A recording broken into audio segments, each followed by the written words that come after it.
Bien, continuamos ya con la parte final de esta cobertura sobre el discurso 7 del presidente de la República. Y tenemos con nosotros la grata presencia del vocero presidencial, el licenciado Roberto Rodríguez Marchena. Muy buenas tardes, gracias por aceptar nuestra invitación. Es gracias un placer tenerlo aquí. No, la oportunidad es nuestra, ¿no?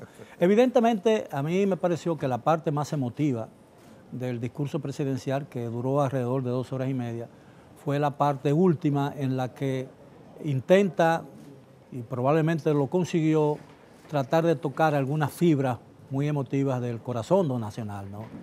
Y sería interesante, y mucha gente se pregunta, ¿quién escribe los discursos del presidente de la República? Porque el presidente no tiene tiempo para dedicarle horas enteras a redactar un discurso, y él no es un intelectual ni redactor de discursos, ¿no? Incluso los grandes presidentes de los Estados Unidos y de otros países democráticos han tenido redactores de discursos, incluyendo John F. Kennedy. Sí. Bueno, es un equipo.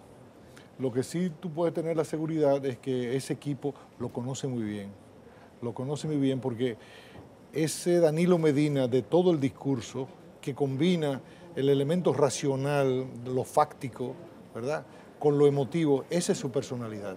Es una personalidad muy cariñosa, una personalidad cercana. Incluso la naturaleza de nuestro gobierno viene marcada por esa personalidad cercana, de diálogo directo con la gente, pero al mismo tiempo que tiene el rigor analítico y además la disciplina en la ejecución. Entonces, ese discurso plenamente lo revela él en cuerpo y alma. No, y yo supongo que él sugiere los temas, ¿no? Por supuesto. Del discurso. Evidentemente, para ser un buen redactor de discurso, se necesita conocer bien quién va a leer ese discurso, porque hay que conocer sus inflexiones, donde hace pausa. Y a mí me parece que el presidente hizo una buena lectura de ese discurso.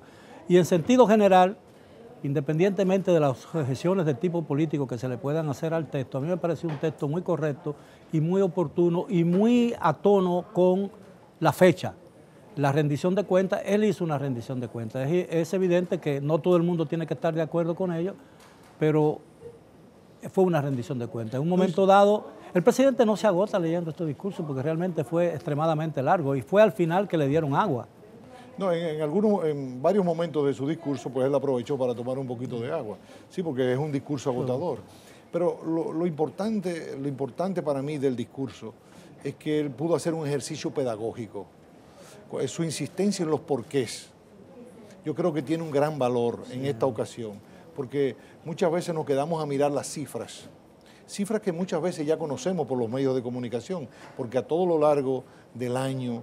Y que son frías, ¿no? Exactamente, son frías, pero se vienen ofreciendo a la población. Pero además, la población es parte activa de esa cifra, porque es ella la que lo construye, es ella también el sujeto.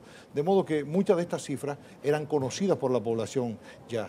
El hecho de que el presidente planteara los porqués, yo creo que tiene un gran valor pedagógico, porque un líder político tiene que soportarse en las cifras para poder llevar un mensaje. Ese mensaje del cierre, ese mensaje de que por qué estamos haciendo esto, por qué tenemos jornada escolar extendida, eso es importante. Entonces yo me gustaría destacar el valor pedagógico, los porqués del discurso y los impactos que está teniendo, porque para mí eso es lo trascendente. ¿Cuál fue el corpus, el cuerpo del mensaje que transmitió el presidente de la República? ¿Cómo podemos decir, sin lugar a dudas, que vivimos en tiempos mejores que lo que teníamos en el año 2012? De que tenemos una República Dominicana mucho más próspera, mucho más democrática. Porque, ¿qué nos dicen las cifras de la jornada escolar extendida, de la construcción de hospitales, de la ampliación del seguro familiar de salud, de las nuevas y amplias facilidades que hay crediticias, de que el país está democratizando el crédito, democratizando la educación, democratizando la salud, democratizando en síntesis oportunidades? Entonces podemos decir que tenemos un país mucho más democrático, pero al mismo tiempo, como resultado de esa prosperidad, de esa democratización, tenemos un país más resiliente a las vulnerabilidades tradicionales. Es decir, tenemos un país que es menos vulnerable a los vaivenes de la economía mundial, incluso de las consecuencias que pudiera haber de desastres naturales. Pienso que si vemos el discurso del presidente, es un discurso que nos devuelve o nos reafirma la confianza en nosotros mismos. Es decir, la República Dominicana va por buen camino. Aquí están los resultados que lo soportan. Falta mucho por hacer, que hay muchas cosas por hacer, todos lo sabemos. La primera reacción... Porque hay muchas cosas que todavía están pendientes. Claro, ningún gobierno, yo digo, es enteramente bueno como es enteramente malo. Y nunca es prácticamente imposible resolver todos los problemas de un país cuyos problemas son de mayor intensidad que los recursos disponibles para encararlo. Ahora, las primeras reacciones de la oposición parecen indicar que ellos temen que el presidente haya dado, más que una rendición de cuentas, un anticipo de su propósito de repostularse para un tercer mandato que le prohíbe la Constitución de la República. Y señalan como parte de eso no solamente el recuento final, la parte emotiva final, sino también los aumentos salariales y las condiciones nuevas que planteó en ese discurso. El gran problema de la oposición de República Dominicana es que es una oposición que siempre anda con el temor de lo que pueda hacer el contrario, siempre tratando de escrutar lo que pueda hacer el contrario y no basándose en hechos reales. Si usted analiza la oposición en otros países cuya institucionalidad está más desarrollada, Inglaterra, por ejemplo, el Reino Unido, o Francia, o Alemania, usted va a ver una oposición que tiene vocación de gobierno.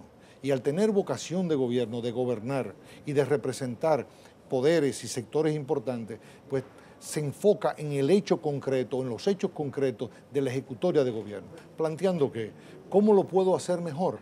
Si nosotros decimos, por ejemplo, nosotros tenemos 1.300.000 niños en jornada escolar extendida, ¿qué me dice usted de eso?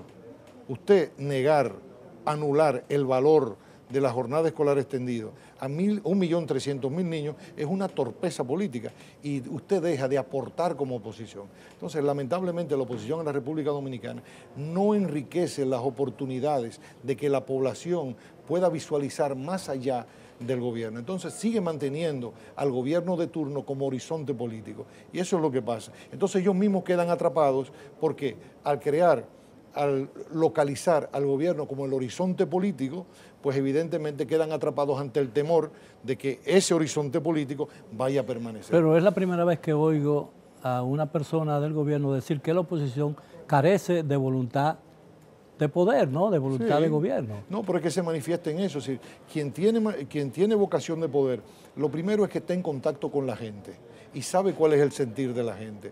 ¿Cómo le puede usted decir a las familias que han sido beneficiadas, a los que han recibido un crédito para desarrollar su negocio de Banca Solidaria, de Fundación Reserva, cómo usted le puede decir que eso no vale la pena?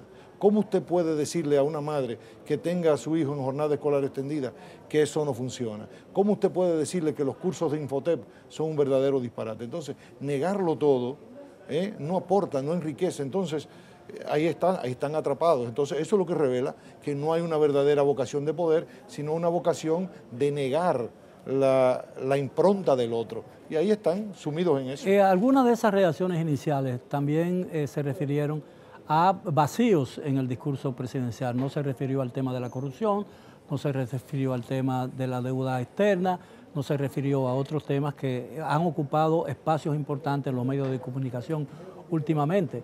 ¿Lo hizo presidente, lo hizo adrede o no tenía respuesta para esas críticas de la oposición o qué? La crítica de la oposición usted puede adelantarlas aún antes de pronunciar el discurso. No importa los temas. No importa el tema, no importa si lo han visto o no lo han visto, si lo vieron completo por parte, siempre van a utilizar el lugar común de que no llenó las expectativas. No llenó las expectativas. Esa es la respuesta clásica de un opositor que no tiene vocación de poder. Entonces, un presidente de la República analiza el momento político que vive el país y entonces estructura, por eso hablaba del cuerpo del mensaje del presidente. Usted estructura un mensaje en base a los elementos que usted considera que son imprescindibles para lograr un impacto emotivo y racional en su público. Y entonces, ¿qué es lo que ha hecho el presidente? Pues escoger los temas. Naturalmente es él que escoge los temas, si no la oposición escogería otros temas. Es natural que la oposición señale lo que ella piensa, lo que ella cree, pero ya vemos, ¿no? Nos queda un solo minuto. ¿Qué pasará ahora? Bueno, que seguiremos profundizando lo que ha sido nuestro programa de gobierno. Si ha habido una característica fundamental de nuestro gobierno, es la fidelidad a los compromisos contraídos en el programa de gobierno del 12 al 16 y del 16 al 20.